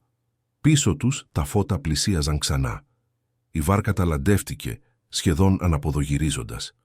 Ο Δημήτρης κοπηλάτησε με ένα από τα σπασμένα σανίδια, με τον ώμο του να πονάει και τον άνεμο να φυσάει δυνατά. Οι όχθες χάθηκαν στην ομίχλη και οι σφαίρες σταμάτησαν. Τελικά ησυχία, μόνο ο ήχος του νερού και το φτερούγισμα των νυχτοπερίστερων. Ο Δημήτρης άφησε το κουπί να πέσει και κοίταξε τον ουρανό, αναπνέοντας με δυσκολία. Το σώμα του έκαιγε, το χέρι του αιμορραγούσε, αλλά το κουτί, ο δίσκος και η κάρτα ήταν ασφαλή, και ο Άρης, βρεγμένος και ακίνητος, τον κοίταζε με μάτια που φαινόταν να καταλαβαίνουν τι θα ακολουθούσε. Ψιθύρισε με βραχνή φωνή: «Το βρήκαμε, μικρέ. Βρήκαμε την αλήθεια. Τώρα πρέπει μόνο να επιβιώσουμε από αυτήν». Η βάρκα επέπλεε στα κύματα, χαμένη μέσα στην ομίχλη. Ψηλά, ανάμεσα στα σύννεφα, ένα ντρόουν διέσχισε τον ουρανό. Το κυνήγι δεν είχε τελειώσει ακόμα, αλλά το παιχνίδι είχε αλλάξει. Το θύραμα τώρα γνώριζε το λόγο για τον οποίο το κυνηγούσαν. Η αυγή δεν είχε φτάσει. Μόνο μια μπλε σκιά απλώθηκε πάνω από τη λίμνη. Ο Δημήτρης και ο Άρης είχαν αφήσει τη βάρκα στην ανατολική όχθη της Παμβοτίδας και ακολουθούσαν χαλίκια μονοπάτια, μεταξύ βράχων και πυκνής βλάστησης. Ο άνεμος έκοβε το πρόσωπό τους και μετέφερε τη μυρωδιά του κρύου νερού. Το ξεραμένο αίμα στον ώμο του Δημήτρη είχε σκληρύνει το ύφασμα του πουκαμίσου, αλλά εκείνος σχεδόν δεν ένιωθε πόνο. Το σώμα του λειτουργούσε αυτόματα, κινούμενο από μια μοναδική παρόρμηση, να μείνει ζωντανός. Η πόλη των Ιωαννίνων κοιμόταν μακριά, καλυμμένη από την πρωινή ομίχλη. Από την αντίθετη πλευρά, το ορεινό όγκο του Πίνδου υψωνόταν σαν τείχος. Εκεί, ανάμεσα σε γκρεμούς και φαράγγια, υπήρχε ένα δίκτυο εγκαταλελειμμένων τούνελ που οι κάτοικοι αποκαλούσαν τα σπλάχνα της Ζαγοριάς, παλιά ορυχεία, ξεχασμένα από τη δεκαετία του 40. Αν ήθελε να ξεφύγει και να κερδίσει χρόνο, θα έπρεπε να κρυφτεί εκεί. Ακολούθησαν ένα παλιό μονοπάτι για κατσίκες, μέχρι που βρήκαν μια είσοδο μισοκλειστή από βλάστηση. Ο ασπριλός βράχος έφερε σημάδια από παλιά εργαλεία και ξεθοριασμένες επιγραφές. Ο Δημήτρης μπήκε μέσα, με το τουφέκι του έτοιμο, ενώ ο Άρης μύριζε μπροστά με κολόδι πέτρα στα πόδια του. Σύντομα το φως της ημέρας έμεινε πίσω, αντικατασταθέν από το πυκνό σκοτάδι και τον ήχο της αναπνοής και των βημάτων που αντιχούσαν. Το χαμηλό ταβάνι και ο υγρός αέρας φαινόταν να αναπνέουν μαζί τους. Το τούνελ μύριζε χώμα και σκουριά και μνήμες. Για τον Δημήτρη, κάθε βήμα ήταν και μια επιστροφή στην πειθαρχία του αγώνα. Σιωπή, συγκέντρωση, οικονομία κινήσεων. Πιο μπροστά, ο δρόμος διακλαδωνόταν. Αριστερά, η μυρωδιά του τρεχούμενου νερού. Δεξιά, μια πνοή κρύου αέρα, μια έξοδος. Ο Δημήτρης επέλεξε το δεξί μονοπάτι. Ο φακός τρεμόπαιζε, η δέσμη φωτός έκοβε σκιές που κινούνταν σαν φαντάσματα. Σε κάποιο σημείο ο Άρης σταμάτησε. Τα αυτιά του ήταν σηκωμένα, το σώμα του τεντωμένο. Ένας μεταλλικός ήχος αντίχησε μακριά. Κλακ, κλακ, κλακ. Ο ρυθμικός θόρυβος από μπότες και μέταλλο. Δεν ήταν μόνοι. Ο Δημήτρης έσβησε το φακό. Το σκοτάδι ήταν απόλυτο. Ακούμπησε στον τοίχο και τράβηξε το σκυλί κοντά του. Η αναπνοή του Άρη ήταν αθόρυβη, συγκρατημένη. Ο ήχος των βημάτων γινόταν όλο και πιο δυνατός, αντιχώντας τις στοές σαν κτυπήματα τυμπάνου. Ακούστηκαν μακρινές φωνές, σε αγγλικά αναμεμειγμένα με κάτι από την Ανατολική Ευρώπη. Ήταν οι ίδιοι άντρες. Η αναζήτηση συνεχιζόταν. Ξάπλωσε στο έδαφος, πιέζοντας το αυτί του στο κρύο πέτρωμα. Οι δονήσεις πρόδιδαν την κίνηση. 4, ίσως 5 άντρες, εξοπλισμένοι, απλωμένοι σε σχηματισμό. Προχωρούσαν με αυτοπεποίθηση. Πιθανότατα ήξεραν ότι ήταν τραυματισμένος. Κυνηγούσαν ένα παγιδευμένο ζώο. Αλλά ο Δημήτρης ήξερε καλά αυτό το παιχνίδι. Γλίστρισε αθόρυβα σε μια παράκαμψη, ένα στενό τούνελ με έξοδο στην κορυφή. Ανέβηκε από εκεί χρησιμοποιώντας ρογμές στα βράχια. Ο Άρης τον ακολούθησε, ευκίνητος. Από εκεί ψηλά μπορούσε να δει την κύρια στοά. Οι φακοί των εχθρών έκοβαν το σκοτάδι, κύκλοι φωτός που κινούνταν αργά. Ο Δημήτρης πήρε μια χαλαρή πέτρα από το έδαφος και την πέταξε πιο μπροστά. Ο ήχος αναπήδησε, αντιχώντας σαν βήματα. Οι μισθοφόροι αντέδρασαν αμέσως. Ένας από αυτούς απομακρύνθηκε για να ελέγξει, οι άλλοι άνοιξαν πυρ προς την κατεύθυνση του θορύβου. Η έκρηξη αντίχησε στους τοίχους. Εν τω μεταξύ ο Δημήτρης κατέβηκε από την αντίθετη πλευρά, σέρνοντας τον εαυτό του μέχρι μία από τις κολόνες στήριξης. Σε απόλυτη σιωπή πλησίασε τον τελευταίο άνδρα της παράταξης, έναν ψηλό άνδρα με τακτικό γυλαίκο, και τον τράβηξε πίσω με δύναμη, χτυπώντας τον στη βάση του λαιμού. Το σώμα έπεσε χωρίς ήχο. Πήρε τον ασύρματο και τα γυαλιά νυχτερινής όρασης του εχθρού. Όταν τα φόρεσε, ο κόσμος απέκτησε φασματικές αποχρώσεις του πράσινου. Τώρα έβλεπε τα πάντα, τους υγρούς τοίχους, τις κινούμενες σκιές και το σκυλί, ακίνητο σαν άγαλμα μπροστά του. Ο δεύτερος εχθρός γύρισε σε εγρήγορση. Ο Δημήτρης πυροβόλησε μία φορά. Η ηχό του πυροβολισμού καταπνίγηκε από τις πέτρες. Ο Άρης προχώρησε γρυλίζοντας και η σιωπή που ακολούθησε ήταν γεμάτη ανάσα και αδρεναλίνη. Σε λίγα λεπτά μόνο οι ήχοι της σπηλιάς παρέμεναν. Ο Δημήτρης έπεσε στον τοίχο, λαχανιάζοντας. Ο ώμος του έκαιγε, αλλά το αίμα είχε ήδη πήξει. Έβγαλε τον ασύρματο από την τσέπη του εχθρού και άκουσε παράσιτα, μέχρι που ακούστηκε μια ψυχρή φωνή. Ομάδα Β, κατάσταση, σιωπή. Β, απαντήστε. Περισσότερη σιωπή και τότε η φωνή σκληρύνθηκε. Άμεση απόσυρση. Προετοιμάστε την κατάρρευση της κύριας πρόσβασης. Κανένα ίχνος. Ο Δημήτρης έκλεισε τα μάτια. Σκόπευαν να ανατινάξουν την είσοδο του τούνελ, να θάψουν τα πάντα, συμπεριλαμβανομένων των αποδεικτικών στοιχείων και των πτωμάτων που είχαν μείνει εκεί μέσα. Σηκώθηκε γρήγορα. «Άρης, μαζί μου». Ακολούθησαν τις εσωτερικές στοές, καθοδηγούμενοι από τη μνήμη τους και τον καθαρό αέρα που ερχόταν από κάπου. Πίσω τους, το κροτάλισμα των βράχων και ο μεταλλικός ήχος των πυροκροτητών που ετοιμάζονταν. Το έδαφος δονιόταν κάτω από τα πόδια τους. Μια αξιρή έκρηξη συγκλώνησε το τούνελ και μια στήλη σκόνης και πετρών τους κάλυψε. Ο Άρης γάβγισε φοβισμένος. Ο Δημήτρης έπεσε στα γόνατα, προστατεύοντας το σκυλί με το σώμα του. Ο αέρας γέμισε καπνό και ο βαρύς ήχος της κατάρρευσης. Για μια στιγμή, ολόκληρος ο κόσμος φάνηκε να καταραίει. Αλλά δεν κατέρευσε. Όταν η σκόνη κατακάθισε, ο δρόμος από τον οποίο είχαν έρθει είχε εξαφανιστεί κάτω από τόνους πέτρας. Μπροστά ένα στενό τούνελ παρέμενε ανοιχτό. Προχώρησαν. Ο χώρος διευρυνόταν, αποκαλύπτοντας μια τεράστια αίθουσα που στηριζόταν σε κολόνες από αρχαία πέτρα και διασχίζονταν από ένα υπόγειο ριάκι. Το νερό αντανακλούσε το τρεμάμενο φως του φακού, δημιουργώντας πράσινες κυματώσεις στην οροφή. Ο Δημήτρης έπεσε στα γόνατα στην άκρη του ριακιού και βούτυξε τα χέρια του στο κρύο νερό.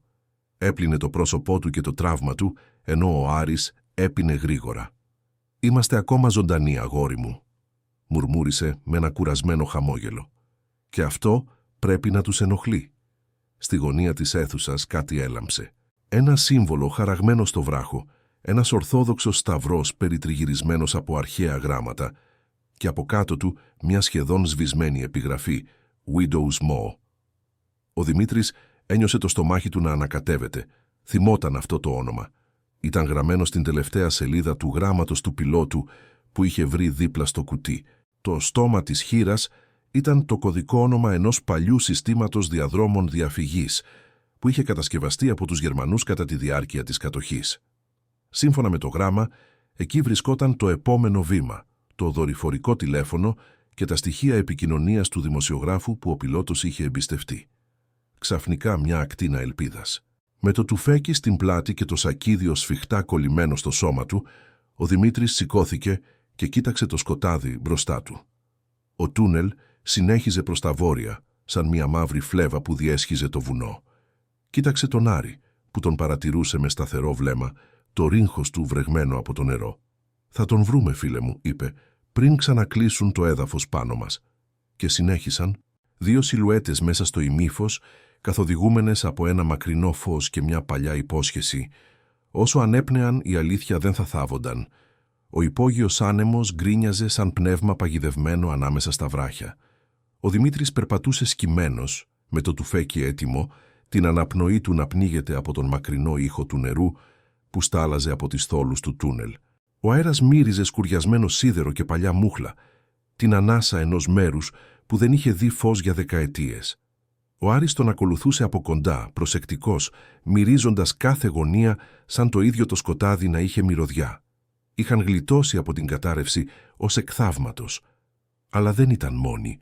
Η ηχό φωνών και ο μεταλλικός θόρυβος των μπότων εξακολουθούσαν να ακούγονται από το βάθος των στοών. Μέρος του εχθρικού στρατού είχε επίσης επιβιώσει από την έκρηξη. Και τώρα, σαν σκυλιά που μυρίζουν το ίχνος του αίματος, τους ακολουθούσαν. Ο Δημήτρης ήξερε ότι δεν μπορούσε να τρέχει για πάντα. Το λαβύρινθο δεν ήταν καταφύγιο, ήταν παγίδα, αλλά ήταν και όπλο αν το χρησιμοποιούσε με έξυπνο τρόπο, και εκείνο το κλειστοφοβικό πεδίο από πέτρα, όπου ο ήχος εξαπατά και η όραση προδίδει, ήταν το είδος του πεδίου όπου είχε πάντα πλεονέκτημα. Ο κοιμισμένος στρατιώτης άρχιζε να ξυπνάει. Βρήκε μια παλιά πλευρική στοά που χρησιμοποιούνταν για εξαερισμό. Το έδαφος ήταν καλυμμένο με χαλκοσωλήνες και σκουριασμένα εργαλεία. Κάθισε, πήρε μια βαθιά ανάσα και άρχισε να σχεδιάζει. Το κυνήγι θα άλλαζε ιδιοκτήτη. Μισή ώρα αργότερα, η πρώτη ηχό από βήματα πλησίασε. 4 άνδρες. Ισχυρή φακή του φέκια με λέιζερ. Κινούσαν αργά, προσεκτικά, με το φως να σαρώνει το πάτωμα και τους τοίχους. Ένας από αυτούς μιλούσε στον ασύρματο. «Επιβεβαιώνουμε ανθρώπινη θερμότητα σε απόσταση 80 μέτρων. 2 στόχοι. Ένας άντρας και ένα ζώο». «Ελήφθη», απάντησε μια μεταλλική φωνή από την άλλη πλευρά. «Φέρτε τους ζωντανούς αν είναι δυνατόν». Άμεσες διαταγές από τον Έτζης. «Ζωντανούς». Ο Δημήτρης χαμογέλασε στο σκοτάδι. Περίμενε μέχρι να προβάλλει το πρώτο φως στη στροφή του τούνελ. Ο Άρης, ξαπλωμένος δίπλα του, γρίλιζε αθόρυβα.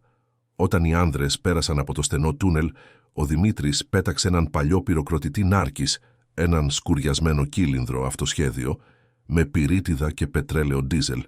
Το αντικείμενο εξεράγει με ένα ξηρό κρότο, σηκώνοντας μια κουρτίνα από σκόνη και θραύσματα πετρών. Μέσα στο χάος, ο πρώην στρατιώτης κινήθηκε σαν σκιά. Ρίξε τον πρώτο εχθρό με ένα χτύπημα στο λαιμό, του πήρε τον σιγαστήρα και τον ασύρματο. Ο δεύτερος γύρισε και βρήκε την κάνη του πιστολιού να ακουμπά στο μέτωπό του. Από την άλλη πλευρά του τούνελ φωνές, πυροβολισμοί που ρίχνονταν τυχαία. Και ο χαρακτηριστικός ήχος του Άρη που επιτίθεται, ένα μείγμα ουρλιαχτού και βροντής. Σε λιγότερο από 5 λεπτά, το έδαφος ήταν καλυμμένο με κάλικες από σφαίρες και ηχό αναπνοών. Ο τελευταίος μισθοφόρος προσπάθησε να διαφύγει, τρέχοντας προς τον κεντρικό διάδρομο. Ο Δημήτρης τον χτύπησε στο πόδι και τον έσυρε πίσω από τη στήλη. «Ποιος σε έστειλε?» ρώτησε με χαμηλή, κρύα φωνή. Ο άντρας έβηξε, φτύνοντας σκόνη και αίμα. «Δεν καταλαβαίνεις. Κανείς δεν με έστειλε, όλα. Είναι συμβόλαιο. Και ποιος υπέγραψε το δικό σου?» επέμεινε. Ο μισθοφόρος προσπάθησε να γελάσει, αλλά έβηξε ξανά. «Η Ιζαμπέλα. Η Ιζαμπέλα Ριντ.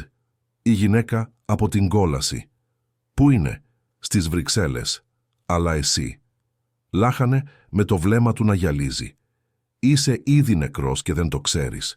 Ο Δημήτρης τον κοίταξε για μια στιγμή, μετά έκλεισε τα μάτια του άνδρα. «Ίσως, αλλά ακόμα αναπνέω». Πήρε τον ασύρματο που είχε πέσει δίπλα στο σώμα. Η συχνότητα ήταν ακόμα ενεργή. «Κύλο, απαντήστε». «Κατάσταση. Ασφαλής περιοχή», είπε ο Δημήτρης, μιμούμενος στην προφορά. «Στόχοι εξουδετερωμένοι». Σιωπή για μερικά δευτερόλεπτα, μετά η σταθερή φωνή του διοικητή. «Ελήφθη. Ομάδα Α. Συγκέντρωση στον βόρειο άξονα. Προετοιμάστε την περιοχή για την διαδικασία καθαρισμού». Διαδικασία καθαρισμού. Ήξερε καλά τον όρο. Σήμαινε εκρηκτικά. Χρησιμοποιώντας το ραδιόφωνο που είχε καταλάβει, ο Δημήτρης άκουσε την πρόοδο της ομάδας Α. Ήταν 3, ίσως 5. Είχαν πλαστικά εκρηκτικά και έστειναν τις εκρηκτικές ύλες κοντά στην κύρια είσοδο, τον μόνο ασφαλή δρόμο για έξοδο. Έπρεπε να δράσει πριν το τούνελ γίνει τάφος. Άνοιξε τον πλαστικοποιημένο χάρτη που είχε βρει στην προηγούμενη σπηλιά. Εκεί, σημειωμένα με το χέρι από τον πιλότο Weber, ήταν τα παλιά εξόδους εξαερισμού του δικτύου. Μία από αυτές συνδεόταν με έναν παροπλισμένο σιδηροδρομικό σταθμό συντήρησης, όπου, σύμφωνα με τον χάρτη, θα έπρεπε να βρίσκεται το δορυφορικό τηλέφωνο.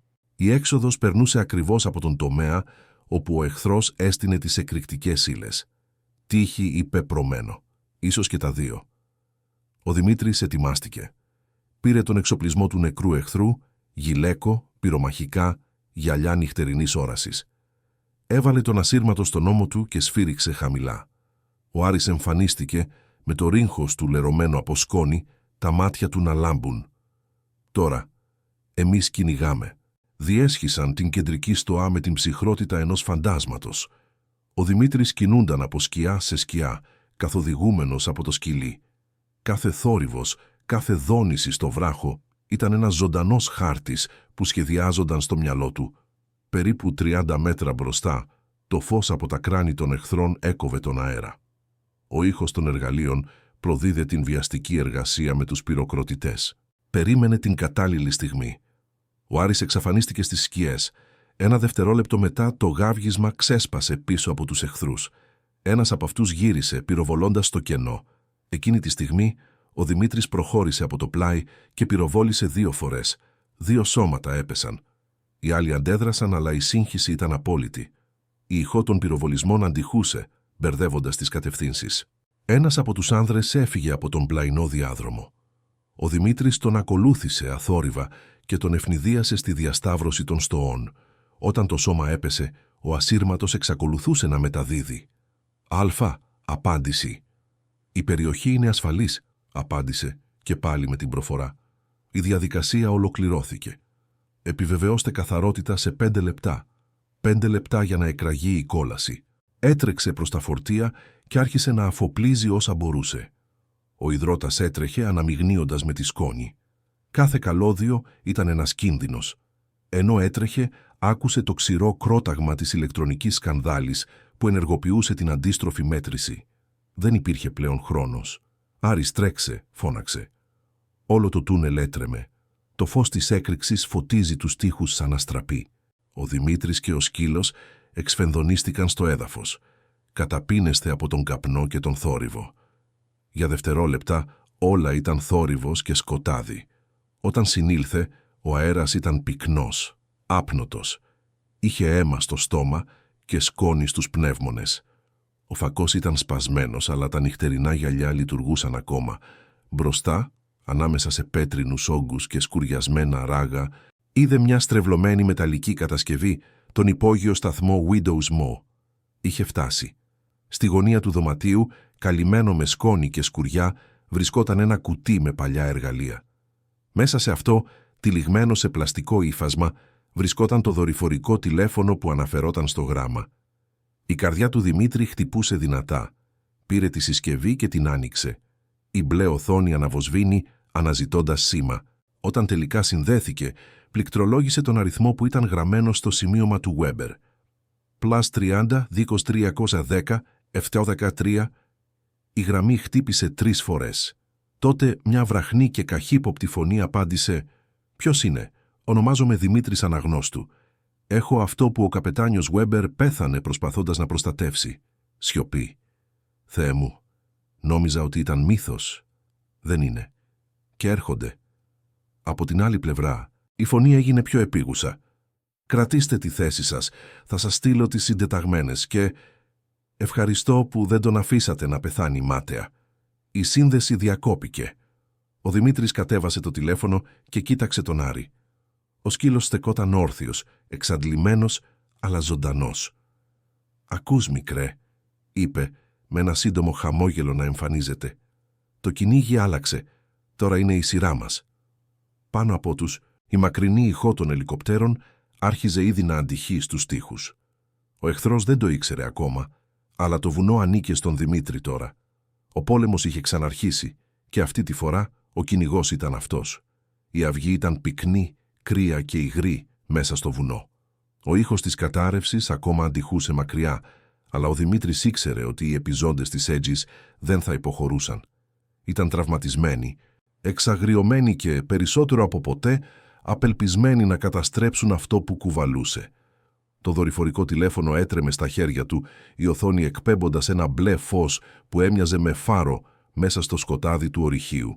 Ο Άρης είχε ξαπλώσει στα πόδια του, το σώμα του σε εγρήγορση, το βλέμμα του καρφωμένο στις σκιές. Ο Δημήτρης πληκτρολόγησε ξανά τον αριθμό. Η κλήση απαντήθηκε αμέσως. Η φωνή από την άλλη πλευρά ακουγόταν τώρα καθαρή, σταθερή, αλλά με τη βιασύνη εκείνου που καταλαβαίνει το βάρος κάθε δευτερολέπτου. «Εδώ Μπεν Κάρτερ, ανεξάρτητος δημοσιογράφος στη Θεσσαλονίκη. Έχεις κάτι για μένα, σωστά. Έχω όλη την κόλαση, Κάρτερ. Η φωνή του Δημήτρη ήταν τραχιά. Και αν πέσω, πέφτεις και εσύ μαζί μου. Μην ανησυχείς. Έχω ήδη διακομιστές, καθρέφτες και ανθρώπους που περιμένουνε. Ό,τι στείλεις. Σε λίγα λεπτά θα είναι σε 5 χώρες. Τότε άκου καλά, απάντησε ο Δημήτρης.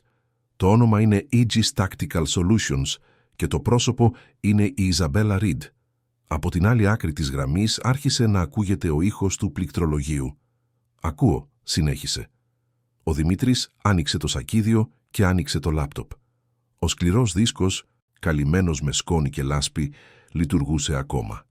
Η μπάρα μεταφόρτωσης άρχισε να προχωράει αργά, ενώ το δορυφορικό σήμα κειμενόταν μεταξύ 60% και 80%. 2 λεπτά, ίσως 3, μέχρι να ολοκληρωθεί η αποστολή. Αρκετός χρόνος για να φτάσει ο εχθρός. Από το τούνελ στα βόρεια, ο Άρης άρχισε να γριλίζει. Ο θόρυβος από φωνές και μέταλλο ακούστηκε ξανά. Φακή, βήματα, ηχό. Ερχόντουσαν από τον μοναδικό διάδρομο που είχε απομείνει. Ο Δημήτρης έβαλε το τουφέκι στον τοίχο, χωρίς να διακόψει την αποστολή. «Κάρτερ, άκου», είπε. «Αν πέσει το σήμα», συνέχισε το upload χειροκίνητα. «Αντέγραψε τα πάντα». «Εντάξει. Και αν πεθάνω, δημοσίευσέ τα». Είναι υπόσχεση. Είναι διαταγή. Ο ήχος των μπότες πλησίαζε. Ο Δημήτρης πήρε τον πυροκροτητή ενός αυτοσχέδιου εκρηκτικού, τον τελευταίο. Τον τοποθέτησε δίπλα στις μεταλλικές κολόνες του τούνελ και οπισθοχώρησε προς το λάπτοπ. Η μπάρα έδειχνε 68%. Ο Άρης έτρεμε σιωπηλά με το σώμα του έτοιμο για μάχη. Μια δέσμη φωτός εμφανίστηκε στην είσοδο. Ο Δημήτρης πυροβόλησε. Η ηχό πολλαπλασιάστηκε σε όλη τη σπηλιά. 2 εχθροί έπεσαν, άλλοι υποχώρησαν, ανοίγοντας πυρ σε απάντηση. Θραύσματα από πέτρες εκτοξεύτηκαν στο έδαφος. Η μπάρα μεταφόρτωσης, 82%. Ένα βλήμα χτύπησε τον υπολογιστή, ρίχνοντας τον κάτω. Ο Δημήτρης τον έβαλε ξανά στη θέση του, απελπισμένος, ενώ τα φώτα των κρανών πλησίαζαν. Ο Άρης προχώρησε πρώτος, ένας κεραυνός από μυς και δόντια, επιτιθέμενος στον άντρα μπροστά. Φωνές, πυροβολισμοί, χάος. Η μπάρα έφτασε στο 95%. Μια σφαίρα χτύπησε τον ώμο του Δημήτρη, πετώντας τον στον τοίχο, αλλά ο πρώην στρατιώτης χαμογέλασε, με αίμα ανάμεσα στα δόντια του. 96%. 90%. Άλλη μία δευτερόλεπτο, σκέφτηκε. Όταν η μπάρα έγινε πράσινη, πάτησε το κουμπί της πυροκροτητή. Η έκρηξη έσκησε το τούνελ. Ένα τείχος από φωτιά και πέτρες κατάπιε τους εισβολείς, με τον θόρυβο να αντυχεί σε όλο το βουνό. Ο Δημήτρης και ο Άρης πετάχτηκαν στο έδαφος, με τον αέρα να βγαίνει από τα πνευμόνια τους. Ο φορητός υπολογιστής πέταξε μακριά, με τη οθόνη σπασμένη, αλλά η μεταφόρτωση είχε ήδη γίνει. Η σύνδεση με τον Κάρτερ διακόπηκε την επόμενη στιγμή, αφήνοντας μόνο τον μεταλλικό θόρυβο της βροχής από πέτρες και το βουητό του τηλεφώνου. Η σιωπή τελικά κυρίευσε. Λίγα λεπτά αργότερα, ο μακρινός ήχος ελικοπτέρων διέσχισε τον αέρα. Όχι drones, αλλά αεροσκάφη της ελληνικής αστυνομίας. Ο Κάρτερ είχε κάνει το καθήκον του. Στη Θεσσαλονίκη τα αποδεικτικά στοιχεία κυκλοφορούσαν ήδη μεταξύ δημοσιογράφων και εισαγγελέων. Η Aegis Tactical είχε εκτεθεί. Ο Δημήτρης προσπάθησε να σηκωθεί παραπατώντας. Αίμα έτρεχε από το χέρι και τα πόδια του. Ο Άρης του έγλειψε το πρόσωπο, κλαίγοντας σιγανά. «Τελείωσε, φίλε μου», ψιθύρισε. «Νικήσαμε». Ο ήχος των ελίκων έγινε πιο δυνατός. Λευκά φώτα έλουζαν το εσωτερικό της σπηλιάς. Φωνές στα ελληνικά αντιχούσαν «Αστυνομία! Είναι κανείς εκεί?» «Εδώ», φώναξε ο Δημήτρης πριν τα πόδια του υποκύψουν. Ο κόσμος γύρισε, η όρασή του σκοτίνιασε. Το τελευταίο πράγμα που είδε ήταν ο Άρης, ακίνητος, να κοιτάζει τους άνδρες που έτρεχαν προς το μέρος του. Λίγες ώρες αργότερα, στο αρχηγείο της ελληνικής αστυνομίας στην Αθήνα, η Ιζαμπέλα Ριντ συνελήφθη. Οι εικόνες που μετέδωσαν οι εφημερίδες έδειχναν μια ψυχρή γυναίκα, δεμένη με χειροπέδες, να συνοδεύεται στο αεροπλάνο που θα την απέλαβνε από τις Βρυξέλλες. Στο βάθος, ένα πλήθος φώναζε ελληνικά λόγια που δεν καταλάβαινε, αλλά των οποίων οι ηχό την κυνηγούσαν σαν καταδίκη. Στη Θεσσαλονίκη, ο Κάρτερ δημοσίευσε τον ντοσιέ με τον τίτλο «Το φάντασμα από ατσάλι, διαφθορά, όπλα και σιωπή στη σύγχρονη Ελλάδα. Το όνομα του καπετάνιου Βέμπερ τελικά καθαρίστηκε. Και στα βουνά της Ηπείρου ο άνεμος άρχισε να φυσάει ξανά όπως στην αρχή, μεταφέροντας ιστορίες, στάχτες και λύτρωση. Ο Δημήτρης ξύπνησε λίγες μέρες αργότερα σε ένα νοσοκομείο των Ιωαννίνων. Το σώμα του ήταν επιδεμένο, ο ώμος του ακινητοποιημένος, το πρόσωπό του χλωμό. Στην καρέκλα δίπλα στο κρεβάτι ο Άρης κοιμόταν, με ένα ελαφρύ επίδεσμο στο πλευρό του. Όταν ο σκύλος άνοιξε τα μάτια του και είδε τον ιδιοκτήτη του να ξυπνά, σηκώθηκε και έβαλε το πόδι του πάνω στο σεντόνι. Ο Δημήτρης χαμογέλασε, κουρασμένος, και τον χάιδεψε. Από το παράθυρο, ο ήλιος ανέτελε πάνω από τη λίμνη και για πρώτη φορά μετά από πολύ καιρό η σιωπή δεν ήταν πια οδυνηρή. «Πάμε σπίτι, παλιόφιλε», μουρμούρισε. «Το βουνό μας περιμένει ακόμα». Ο Άρης κούνησε την ουρά του. Έξω, οι καμπάνες μιας εκκλησίας χτυπούσαν, ανακοινώνοντας το τέλος της καταιγίδας. Ο χειμώνας υποχώρησε σιγά-σιγά στα βουνά της Ηπείρου. Τα πρώτα λουλούδια άρχισαν να βγαίνουν από το σκληρό έδαφος και ο άνεμος, που πριν ήταν παγωμένος, έφερνε τη μυρωδιά της ζωντανής γης και του καμένου ξύλου. Για την υπόλοιπη Ελλάδα, το σκάνδαλο της Aegis Tactical Solutions είχε γίνει καθημερινό πρωτοσέλιδο. Για τον Δημήτρη Αναγνώστου, όλα ήταν απλώς το μακρινό ηχό ενός κόσμου στον οποίο δεν ανήκε πια. Στο μικρό νοσοκομείο των Ιωαννίνων ανακτούσε τις κινήσεις του τραυματισμένου χεριού του. Ο γιατρός, ένας ηλικιωμένος άνδρας με υπομονετική φωνή, έλεγε ότι σε μερικές εβδομάδες θα μπορούσε να περπατήσει ξανά χωρίς πόνο. Ο Άρης κοιμόταν δίπλα του, όπως πάντα, πιστός και σιωπηλός. Η παρουσία του σκύλου ήταν το πιο αποτελεσματικό φάρμακό του.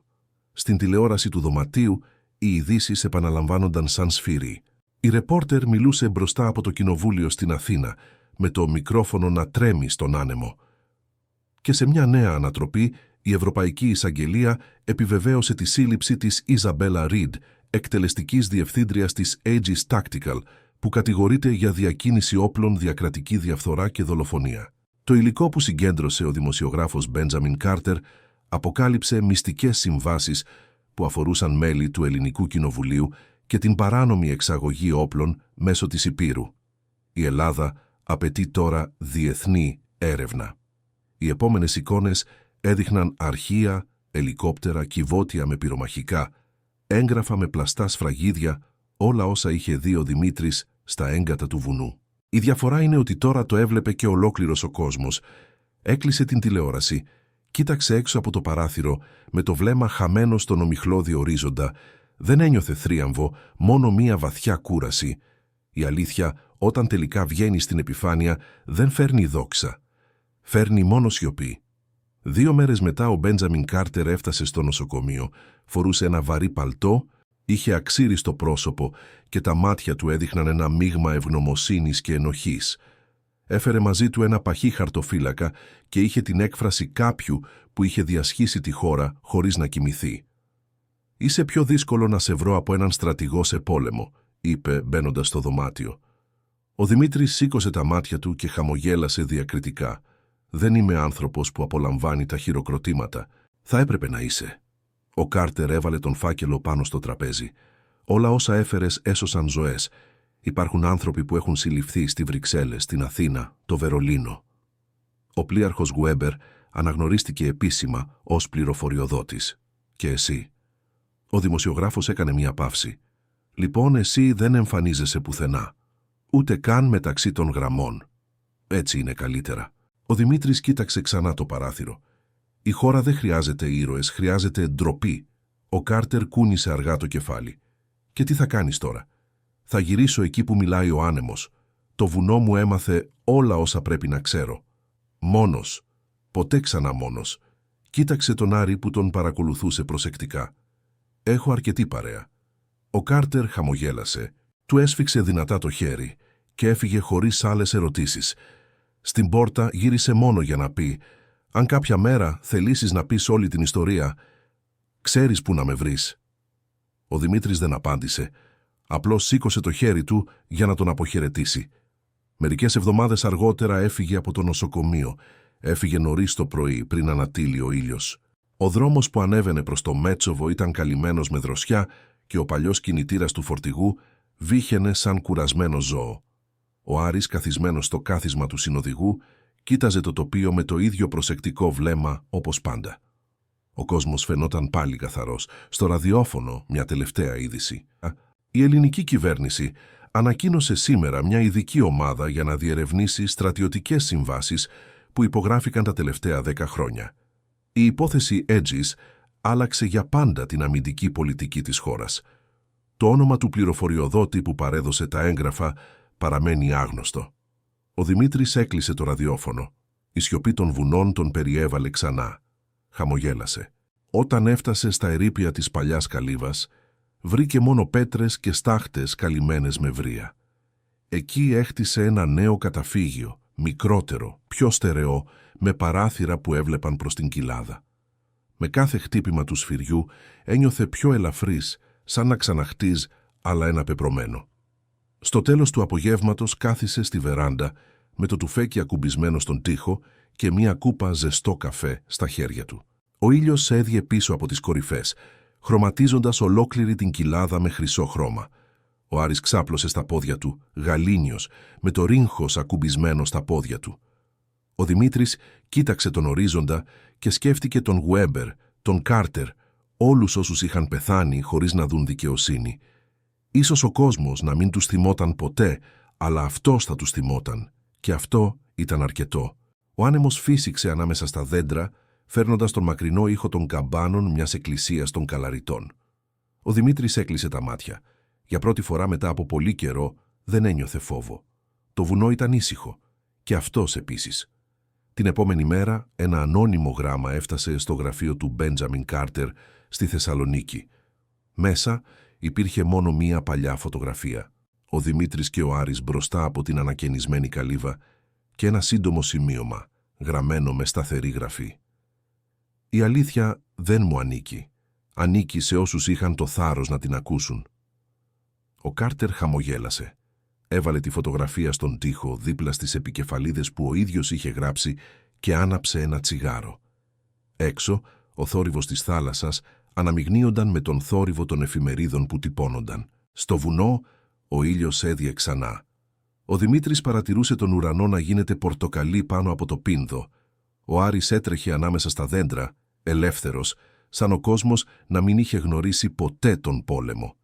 Και όταν ο άνεμος φύσηξε για τελευταία φορά εκείνο το απόγευμα, φαινόταν να μεταφέρει μια αρχαία φωνή του καπετάνιου Γουέμπερ των νεκρών, της ίδιας της γης, που ψιθύριζε τον ίδιο όρκο που είχε πει κάποτε ο Δημήτρης μόνος κάτω από τα αστέρια.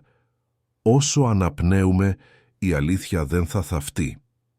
Τα βουνά της Ηπείρου ξυπνούσαν αργά κάτω από το φως ενός νέου καλοκαιριού. Ο αέρας δεν ήταν πια κοφτερός όπως πριν. Έφερνε το άρωμα των αγριολούλουδων και το βουητό των εντόμων. Το λιωμένο χιόνι κατέβαινε στις κοιλάδες σαν ασημένια νήματα, τροφοδοτώντας τις πηγές που έρεαν μέχρι τη λίμνη Παμβωτίδα. Ήταν η πρώτη αυγή εδώ και μήνες που ο Δημήτρης αναγνώστου ένιωθε το στήθος του ελαφρύ. Η καινούρια καλύβα βρισκόταν στο ίδιο οικόπεδο όπου η παλιά είχε καεί. Από ανοιχτόχρωμο ξύλο και πέτρα είχε μεγάλα παράθυρα και μια βεράντα από όπου φαινόταν ολόκληρος ο ορίζοντας. Γύρω της νεαρές ελιές κουνιόντουσαν στον άνεμο. Στο απλόστρα απλά ρούχα στέγνωναν στον ήλιο και στη γωνία της αυλής ο Άρης κοιμόταν ξαπλωμένος με το ρίγχος στραμμένο προς τον άνεμο, ονειρεύοντας αόρατα κυνήγια. Ο Δημήτρης ετοίμαζε καφέ στη ξυλόσομπα, η μυρωδιά του αναμειγνύονταν με το άρωμα της βρεγμένης γης. Το ραδιόφωνο πάνω στο τραπέζι έβγαζε παράσιτα, μεταδίδοντας νέα από την Αθήνα.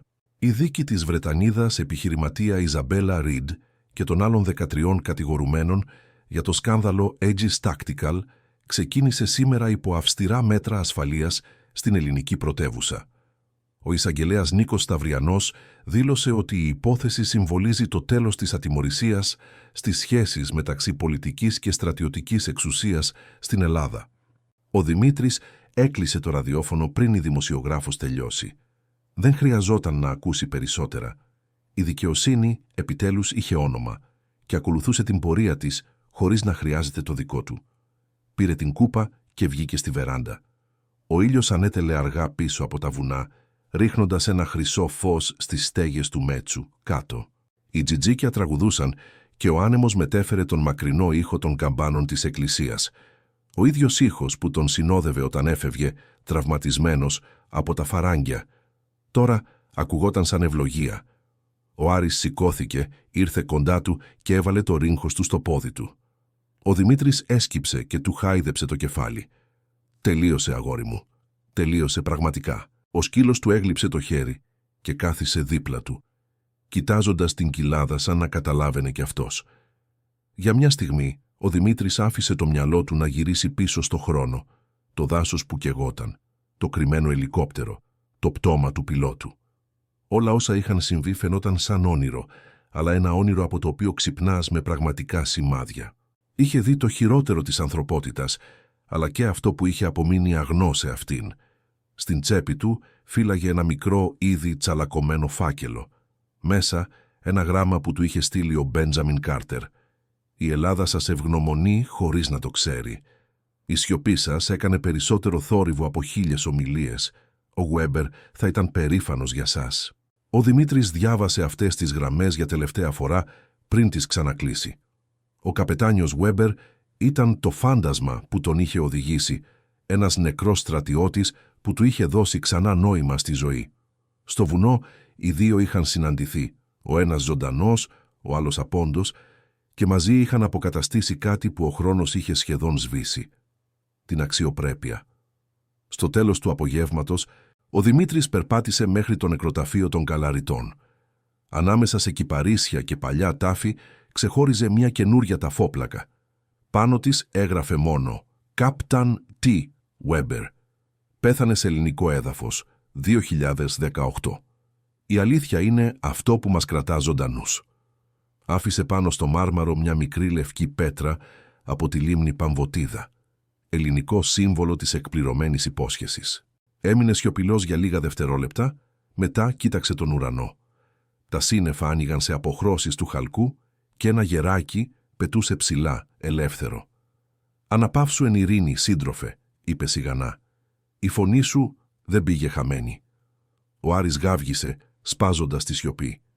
Ο Δημήτρης χαμογέλασε και άρχισε να κατεβαίνει το λόφο. Το βράδυ, στη βεράντα, το φως της λάμπας τρεμόπαιζε. Ο Δημήτρης έγραφε σε ένα καινούριο τετράδιο, λίγες σελίδες, απλές γραμμές. Δεν ήταν ούτε έκθεση ούτε ημερολόγιο. Ήταν ένα γράμμα χωρίς παραλήπτη, γραμμένο για το μέλλον, ίσως για κάποιον που μια μέρα θα αμφισβητούσε ότι υπάρχουν ακόμα άνθρωποι που επιλέγουν το σωστό, ακόμα και αν αυτό σημαίνει να χάσουν τα πάντα. Υπάρχουν αλήθειες που κοστίζουν ακριβά, αλλά υπάρχει ακόμα μεγαλύτερο κόστος στο να τις αφήνουμε θαμμένες. Αν κάποια μέρα ο κόσμος ξανακλείσει τα μάτια του, ελπίζω κάποιος, όποιος κι αν είναι, να θυμηθεί να ανοίξει τα δικά του και να ακολουθήσει τον ήχο του ανέμου στα βουνά. Γιατί εκεί, ανάμεσα στα βράχια και τη σιωπή, η αλήθεια πάντα περιμένει. Έκλεισε το τετράδιο και το έβαλε πάνω στο τραπέζι. Ο Άρης πλησίασε και ξάπλωσε στα πόδια του. Ο Δημήτρης έσκυψε στην καρέκλα, το βλέμμα του χαμένο στα αστέρια που άρχιζαν να εμφανίζονται. Ο χρόνος περνούσε αργά, ο χρόνος που δεν έχει πια βάρος. Και όταν η νυχτερινή άβρα φύσηξε, κρύα και ελαφριά, χαμογέλασε. Ο ήχος των καμπάνων αντίχησε ξανά στην κοιλάδα και σκέφτηκε με γαλήνη, τώρα ναι, το βουνό μπορεί να κοιμηθεί.